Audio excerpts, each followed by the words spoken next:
పక్కా హిందువుని, అందులో శివభక్తుని. నేను ఏం చెప్తానంటే, ముస్లింలు తయారు చేసిన వస్తువులు మనం తీసుకోవద్దు, ముస్లింలు ఏదైతే చేసారో అవి మనకు వద్దు, మన హిందువులు తయారు చేసినవి కావాలంట. కానీ ఈరోజు ముస్లిం దేశాలలోకి వెళ్ళి పెట్రోల్ వస్తుంది, ముస్లిం దేశాలలోకి వెళ్ళి గ్యాస్ వస్తుంది, అది బంద్ చేయండి. అవి వాళ్ళు తయారు చేస్తారు కదా, మనం ఎందుకు వాడదాం? ఇంకోటి, మన అబ్దుల్ కలాం గారు అతి పెద్ద బాంబు తయారు చేసి పెట్టిండు.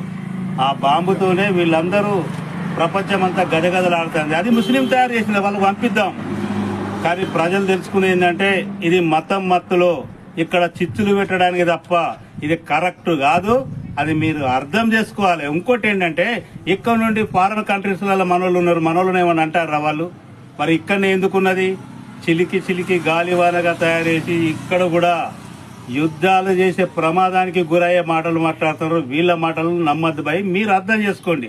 ఓకేనా?